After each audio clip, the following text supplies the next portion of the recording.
Welcome, brother. Just like I promised, this next video was gonna be an actual actionable guide on how you can testosterone max your way into the hormone profile of a raging bull. So here it is. It's going to be the 80-20 guide because this topic runs very deep. You can get very complex with this whole testosterone science, and I do intend to make an entire series of videos covering every single topic that I discuss in here, but in greater detail. But this is the most actionable, sort of quick, general guide that I could come up with. So without further ado, let's get started. First things first, it's very important to know where you stand. What's the point of trying to 3x your testosterone levels if you don't even know what they are when you begin? Now, here in this photo, you might be thinking, should I get a blood test? And you can, it might help. However, I will say this. You should probably get this instead. It's called a dynamometer, and it essentially is used to measure your grip strength. Basically, if you get a blood test, it only measures your testosterone levels in that very moment. However, our testosterone levels fluctuate all day, every day, as long as we're natural, obviously, because if we're enhanced, then we can chemically inject our way to make them more or less stable, but very high. So what the dynamometer does is it accurately measures exactly how much you can clench your fist. And funnily enough, there is a direct one-to-one correlation between your grip and your testosterone levels. So you can literally use this as a guide to measure your testosterone levels all day, every day. And obviously, I will say this caveat, you will naturally have a tendency to grip more than others and less than others, depending on your general strength.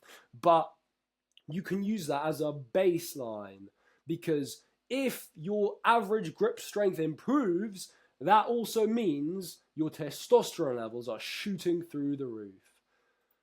So, obviously, like I just explained, your testosterone levels fluctuate all day, every day. They're the highest when you wake up in the morning, and they so slowly deteriorate throughout the day because obviously you need to be relaxed and calm by the time you go to bed. There are obviously many things you can do to spike or increase your testosterone levels. Spike or dip your testosterone levels throughout the day. However, our goal here is to raise the baseline, which basically means raise the bottom range of which your testosterone levels are, because even though they fluctuate up and down, they might fluctuate up and down at a high level or at a lower level. So our goal is to raise that level. And so with the dynamometer, what you're going to do is you're going to start to take measurements at the start and the end of every day. And your goal is to make those measurements go up. And before you say, oh, can I just train my grip strength using weights? Wouldn't that just make my testosterone levels go up? No, unfortunately, it doesn't work like that. But yeah, next things next.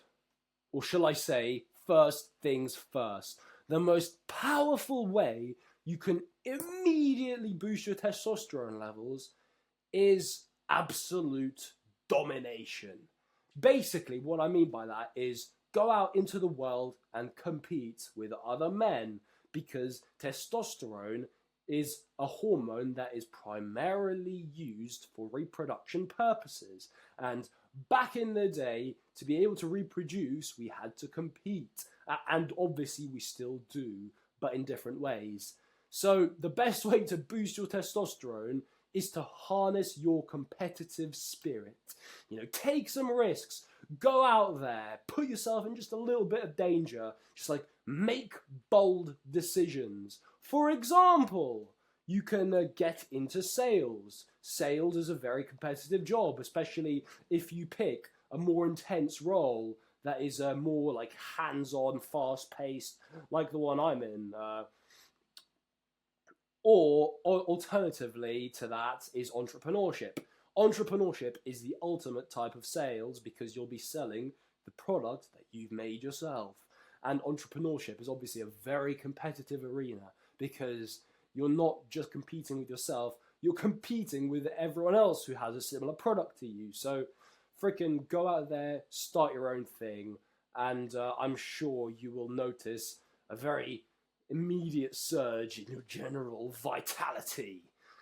And obviously, another fantastic way to raise those levels is to do martial arts, because you're literally competing in the most primal way imaginable. You're locking eyes with another man, you're putting your hands up, and you're attempting to pummel him into oblivion, which is exactly what we evolved to do.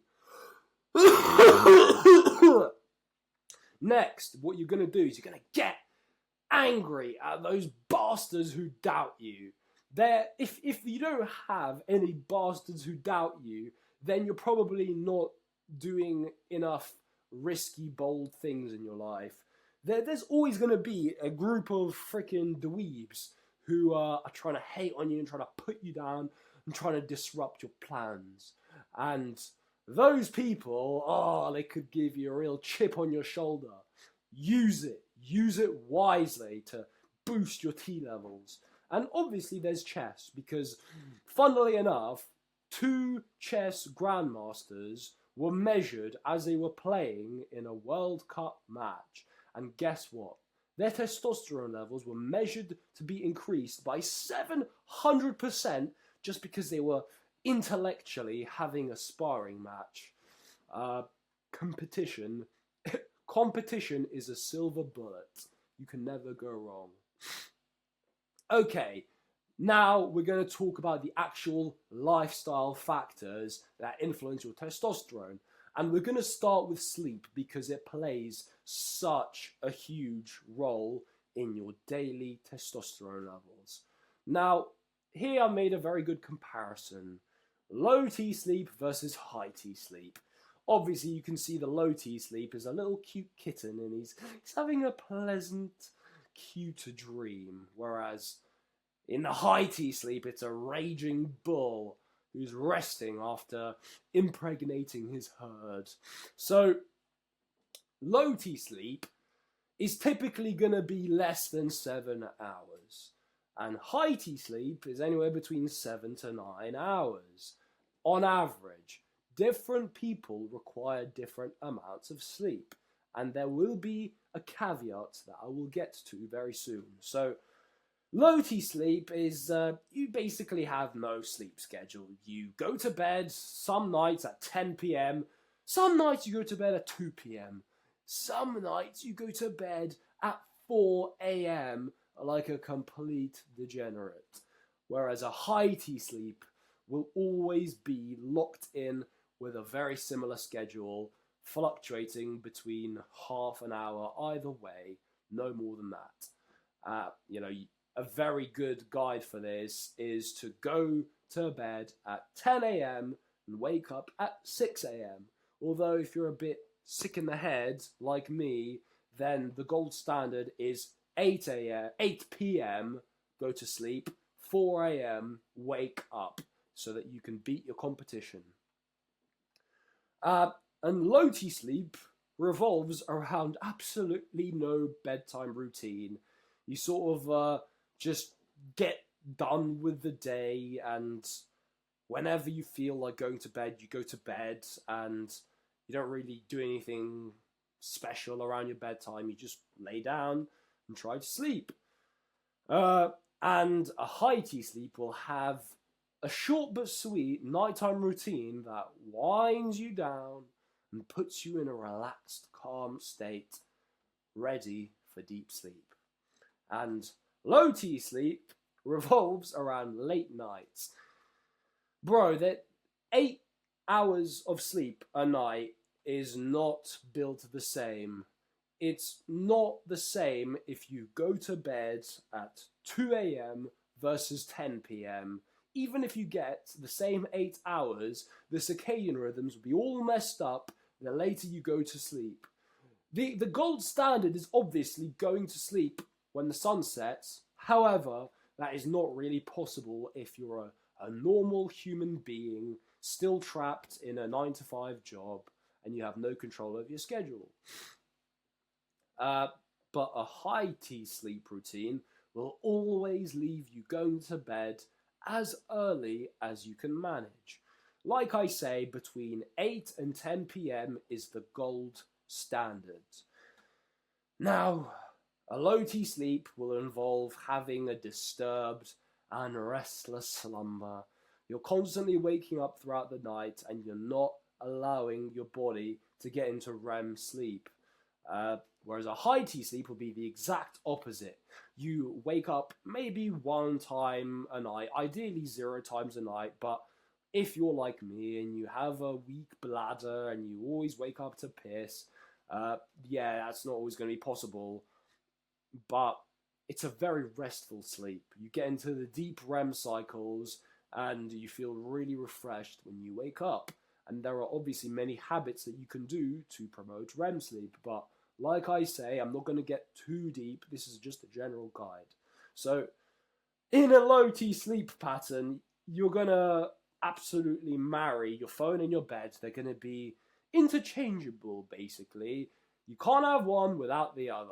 When you wake up, you scroll on your phone. When you go to sleep, you scroll on your phone.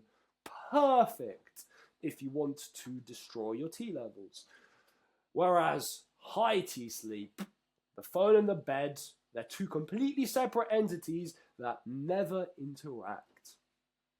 And obviously, to optimize your low T sleep, you're not going to do that much throughout the day. Maybe you're going to go to work and come back all lazy and lethargic, but you're not going to do anything else outside that. You're not going to do anything to properly tire yourself out.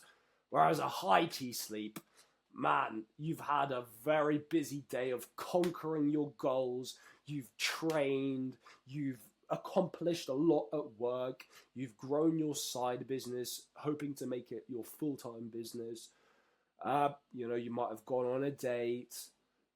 Either way, you get home and when your head hits the pillow, you're exhausted. That is a high T sleep. Next things next. We're going to talk about Apollo maxing.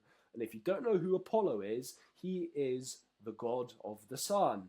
And like you can see, I'm illuminated by this light of day. Because lack of sunlight absolutely destroys your testosterone levels. It's unfortunate, especially if you live in Britain where we don't get much sun most of the year, apart from spring, summertime. In this case, you're going to have to start supplementing some vitamin D and do whatever you can to get outside. Honestly, 10 minutes of sunlight is infinitely better than 0 minutes of sunlight. So on your lunch break, instead of sitting around your office and chatting with the geezers and chugging more coffee and eating more junk food, go out there and have a little walk in the sunshine. Even if it's raining, it still has an effect, because it's not just about the sunlight, it's about the actual UV rays. And even if there's cloud, they will shine upon you. Obviously, they will not be as intense as if it's a bright and sunny day, but we're in Britain. How often are we going to get that, eh? So yeah, you can supplement vitamin D and just try to get out as much as you can. The best protocol is to get early morning sun as soon as it comes out so that you can reset your circadian rhythms so that by the time you go to bed, it will be perfectly aligned and your body will know that it's time to shut down. However, again, I do understand that especially in Britain, this isn't always possible, especially around this time of year when it starts to, get sunny just as you're about to enter work. which sucks, obviously, but just do what you can. Maybe at the start of the day, just like stand outside for an extra 10 minutes, get shouted at by a boss, and then get fired so that you can spend all day out in the sun. Perfect. Okay, next we're going to talk about something that's a very hot topic. However, if these other lifestyle factors are in check, these don't actually have as much of a difference as you might believe, because it's a very like fear-mongering topic. A lot of gurus will hyper-focus on this very thing because they obviously have some kind of expensive product to sell you in order to get around these terrifying things that, again, they're not as drastic as you might believe. These are like the little extra 10% that puts you over the edge. But yeah, these are called endocrine disruptors. These are all the microplastic, these BPAs, and these heavy metals that are around us all the time in this modern world. And I will say, it's quite difficult to avoid them entirely, because, let's face it, they're everywhere. They're in the air, they're in the water supply, but there are things you can do to minimize their consumption. Yeah, you basically just wear a freaking hazmat suit everywhere you go and drink only nuclearly distilled water. That's a perfect solution, isn't it?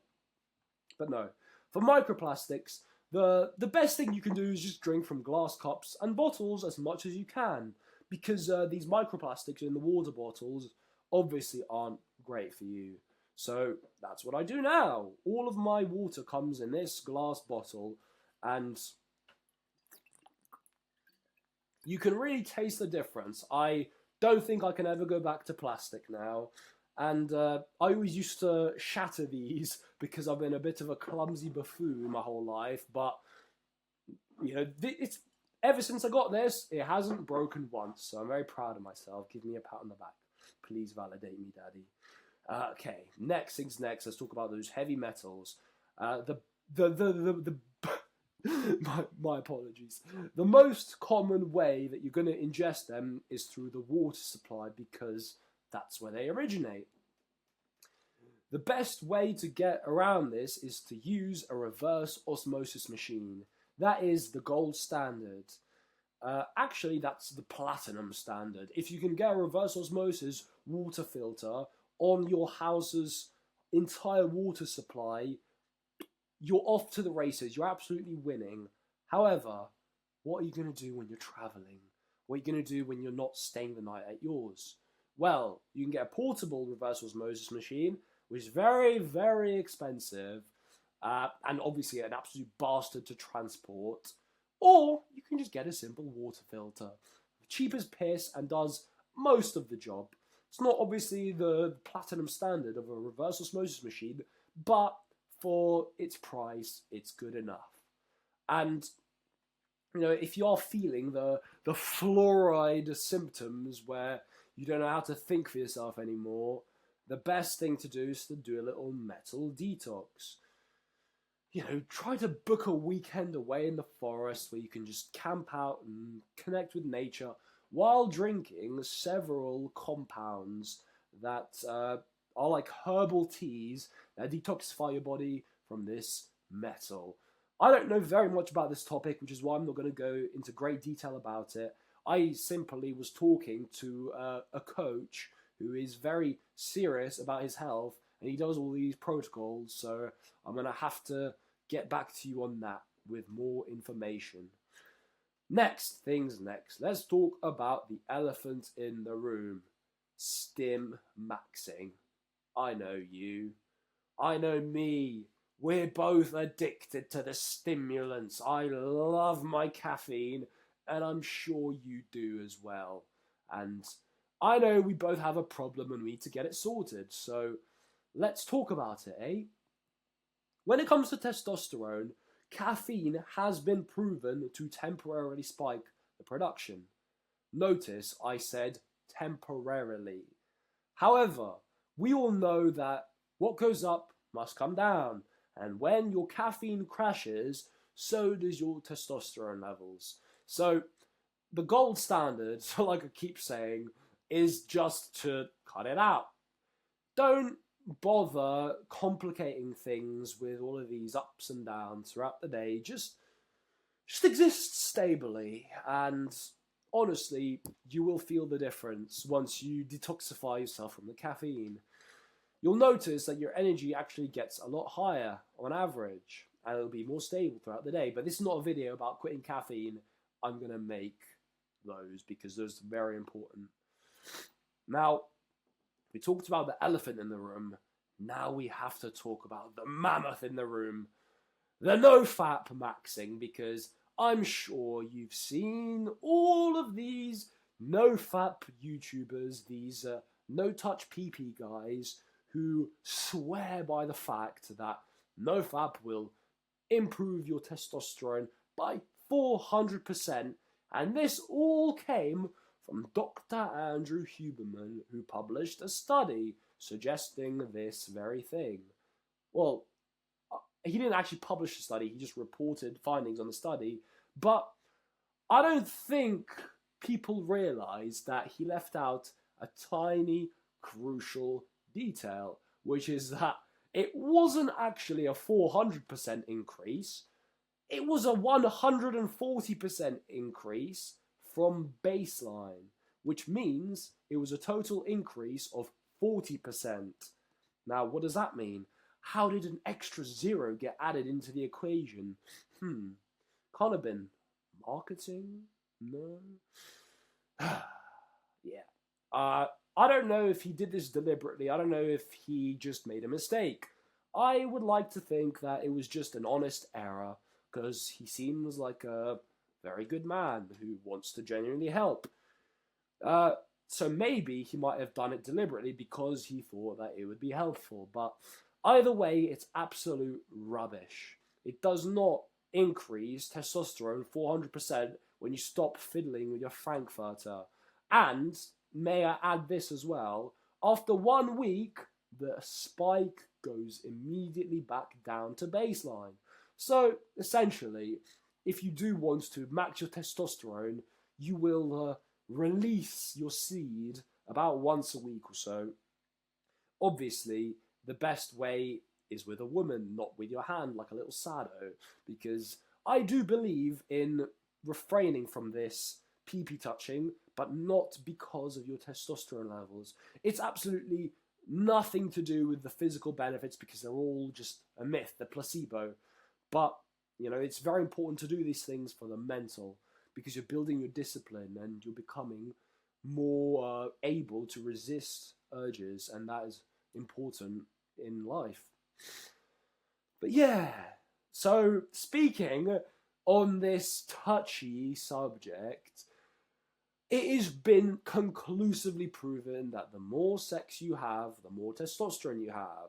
That's the baseline, obviously. If you're a sexually active man and you have a woman in your life, then your testosterone is just going to be, on average, a lot higher throughout the day. But I will say this, as soon as you release, your prolactin goes up, which means it's basically negating all of the powerful effects of your testosterone, and that's why you feel all sleepy and slumped after you bust a nut. So that's why you should never start your day with this blowing of the load. If you're going to do it after you're done conquering. Like I say, preferably with your partner who you love very much. Next thing's next. Let's talk about stress, because I'm sure you're going through life and you're like, oh no, what am I going to do? That's the worst thing you could possibly do for your test. Well, it might not be the worst, but it's really up there. And when I'm talking about stress, I'm talking about chronic stress. This like accumulation of all these little things in your life that add up to you just being like on edge all the time, and you're just like, oh, you can never relax because you're always overthinking. That's not good. However, acute stress is actually incredibly healthy for you, and it develops your mind and makes you sharp, and it keeps you just alive and breathing. And what's the difference, right? Acute stress is stuff that immediately spikes your like cortisol, adrenaline, but it immediately goes back down after it's done. For example, like a cold plunge, like, you know, having a fight, You know, like putting yourself in like slightly risky situations, like driving 120 miles an hour in a 30-mile-per-hour zone. Obviously, don't do that, please. Just, I do not condone speeding. But yeah, cortisol is the stress hormone, as you might know, and cortisol is a testosterone antagonist. So these two cannot exist at the same time. When there's enough cortisol, it's going to absolutely kill the ability to produce testosterone. So don't do it, man. Just like breathe, learn how to relax, learn how to chill, do some breath work, do meditation, pray to God, read the Bible. Make yourself a lot more calm and stable. Learn how to deal with your negative emotions healthily. Next, we're talking about the diet, which is very important. I don't know how much more important it is than everything else I talked about, but it's definitely on the same level. So, the best way to destroy your testosterone levels is either to be too shredded or too fat.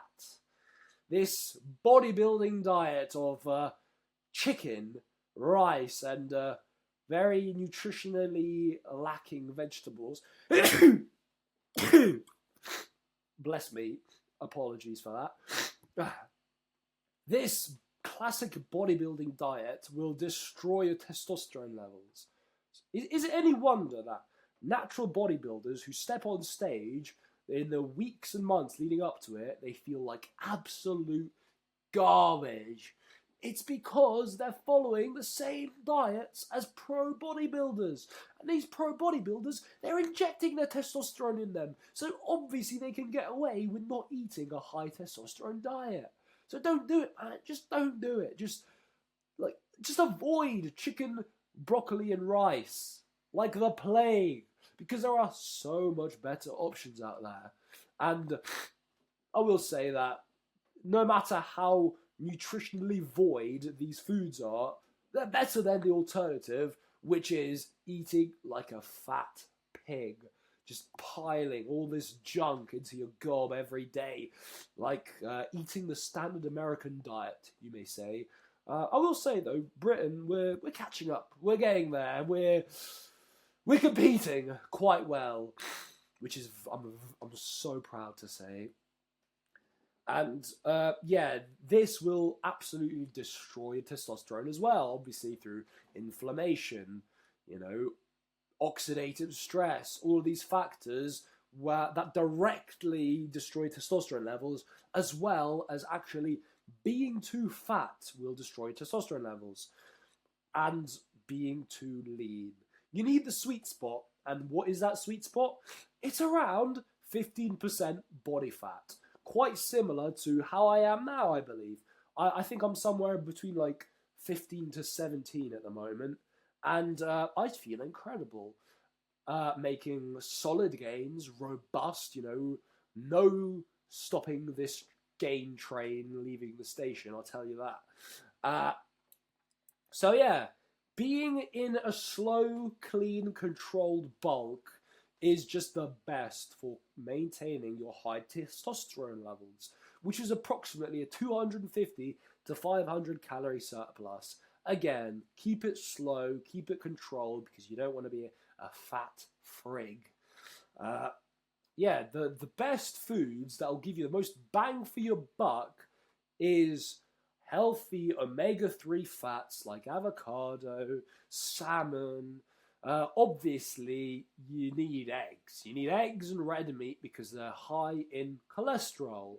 And guess what? Cholesterol is not bad for you. It is actually the building block of testosterone. It directly converts into testosterone if you're living a healthy lifestyle and your body is functioning the way it should. So don't avoid eggs. Eat a lot of them. Eat a lot of red meat and you'll be good to go. Obviously, spinach is a goat because it's just so high in so many micronutrients. It's insane. And what is this right here? What is this weird seed grain type of thing? Is it white rice? Absolutely not. it is quinoa, which is, again, it's very high in micronutrients. It doesn't spike your blood sugar very much at all. And it has a secret ingredient, which is testosterone, which actually a lot of grifters made a supplement about, which is obviously very ironic because it's about 60 times the price of quinoa, which is already not that cheap to begin with. So yeah, eat up the quinoa, gobble it up. Don't eat a low-carb diet if testosterone is what you seek. Don't neglect your fats. Fats are super important. Obviously, I mean, the healthy fats, omega-3s and whatnot, unsaturated, polyunsaturated, even some saturated fats, but not obviously those trans fats that are in this garbage. But when it comes to testosterone diet, that deserves literally a bunch of videos because it goes very deep. I'm just giving you the 80-20, like I say. If these, if these 6 foods make up the majority of your diet, I struggle to see how you can go wrong, honestly. You might have to shovel a lot if you're going to bulk, but that's a good thing, right? Yeah, now let's talk about training, because obviously to improve your testosterone levels, you need to train. You need to put your body under intense stress because as your muscles grow, your testosterone levels improve in your body. And the actual act of training will give you an immediate acute spike. However, not if you train like this fella right here, like Dr. Mike, the most revered, respected man in the fitness industry. No, you should train like this absolute monster, Mr. Bugenhagen. Obviously, no, I am being a bit tongue-in-cheek because no matter what training you do, it's still going to be good for you. Even if you train like a freaking nerd, it's still much, much better than not training at all. However, there are 2 very distinctive ways of training. And low T training involves 2 reps in reserve, taking it easy, not going to failure, leaving just a little bit in the tank so that you can perform for the rest of your session. But I must ask you, why not just go balls to the wall so that you don't have to do as much work to compensate for it? Anyway, this is not about training, it's about testosterone. So obviously, high testosterone training is going to be 0 reps in reserve. You're going to go push it. You're going to go maximum intensity, balls to the wall, and it's going to fire you up. It's going to activate your CNS a lot more than being a little puss. So, nerd form, baby weight. That's not very anabolic training. Sure, it might have some place when it comes to building muscle and protecting your joints from injury. Yes, it might have a place, but it's not going to boost your T anywhere near as much as still using, workable form, but lifting some heavy weights and just and actually not being an over-analyzing dweeb. Next, easy exercises versus hard exercises. Is it any surprise that doing this lying nonsense will be a lot less potent for firing you up than this absolutely nuts just movement of masculinity? I'm sorry, I didn't mean to say that. That was a bit cringe, but yeah. When you go for the maximum stability exercises, you're obviously going to work the muscles very well, but you're not going to work your system at all. You're not going to work the connective tissue, the joints, the stabilizers. These are very important things to train. So when you pick movements where you have to create your own stability, it's fantastic. Well, obviously, there's a middle ground. I'm not talking about doing some kind of blindfolded, one-legged Bosu ball squats. No. I'm talking about just like general free weight compound movements. There's the perfect middle ground between stability and instability. What could go wrong? But yeah, when you want to destroy your testosterone levels as optimally as possible while you're training, you're going to be stuck in analysis paralysis. You're going to be thinking on every rep, was that clean enough? Oh, would Mike Israetel approve this form? Then you're not going to blast as hard as you can because your form might break down just a smidgen of an inch on your last rep. You'd be like, no, I can't do it anymore. And then you're thinking at the end of every set, what do I do next? What's the next exercise? You don't have a plan that you can just go in and just execute relentlessly. And that's obviously the complete opposite of the high T training when you're in a flow state, when you put on your playlist and you don't get distracted and you come in and you're just going. Nothing can stop you. You're deep in momentum and you're having so much fun with it. Obviously, that's the opposite of being distracted and lethargic. This is how I was training in summer of 2024 when my mental health was rotting because my life was stagnating and I wasn't taking enough action. And this manifested in a weak mindset, which made me have a very distracted and lethargic training session where I was listening to podcasts while working. I was on my phone between sets. Not even to log my weight, no, just to scroll, just to put on the next podcast and whatever. It was not a fun time, and my training suffered massively. My physique kind of congealed into a disgusting blob. And so, if you want to raise your testosterone, you would want to come in pure focus, full of energy, and just go. And I know I keep saying testosterone in this video, and I wonder why that is. I do apologise though, I'm going to have to paraphrase it at some point. But yeah, if you want to just have the most sluggish session possible, you're going to train straight after a heavy meal, preferably one that is full of fat, sugar, and all of these things that slow you down. Yeah, that's the best way to destroy testosterone while training.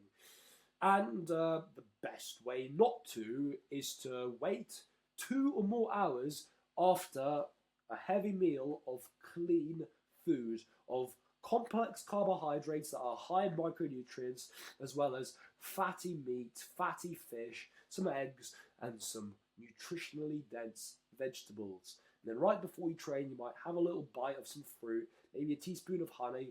Mwah, perfect. And yeah, speaking of which, the best way to ensure that you have just a half-assed effort of a training session is to do only cables and machines. Don't even open with free weights. No. Go straight to the easy exercises. Because yes, even if you do them hard with intensity, they're still easy exercises. You're never going to feel that like fight or flight, like, oh, it's go time when you're about to do a freaking machine chest press, are you? No. There's never going to be that do or die moment when you're like, oh, am I going to get it up? No. You're just gonna push. It might be hard in the moment. Your last rep might be like a bit of a grinder, but you might not even be out of breath when you finish. Actually, if you're in good shape, you probably won't be out of breath.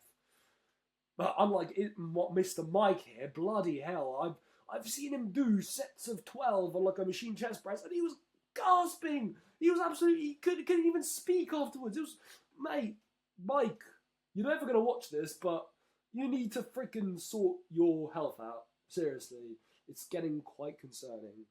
But the opposite of this low-T, lackadaisical training with cables and machines is heavy compound movements with free weights.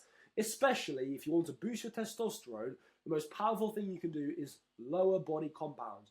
Because the more your legs grow, the more stronger and stable you get on your feet, just the more testosterone will pump through your veins.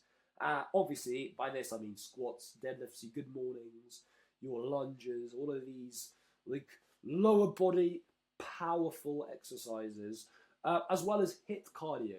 HIIT cardio is excellent. You shouldn't skip it. And it saves you way more time than doing like a long steady state cardio.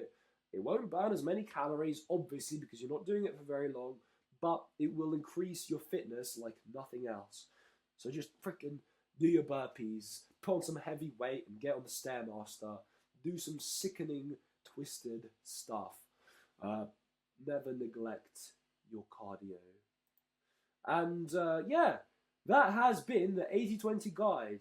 Like I said, I didn't go that deep into any of these topics because they deserve a series of videos in and of themselves. And I'm going to continue making these videos because I enjoyed myself and it's very important to know these things. Plus, I can keep repeating myself because that's what people do when they're trying to grow a brand. They say the same things over and over, but in different ways to hit people in different ways. And some people might resonate more with this video or that video, or the way I said this, or the way I formatted that. So basically, stay tuned because this is just the start. And if you need some systems, if you need some processes, if you want all of this knowledge and information packaged up into a program that you don't have to think about, you can just execute on, and obviously that's exactly what my coaching is for. That's why you should message me on Instagram or LinkedIn, and we'll have a chat. We'll see if we're a good fit to work together, because I only really want to work with the people who will commit and take action on what I tell them to do. Obviously, along the way, I will educate you. I will let you be informed to make your own decisions, but most importantly of all, I'm going to hold you accountable, because that's the hardest part of making changes, right? Is to hold yourself accountable. So when you can't hold yourself accountable, what do? You pay someone to hold you accountable. And that's what I'd love to help you with. All of this stuff will be lickety-split, good to go, and we're going to turn you into a monster.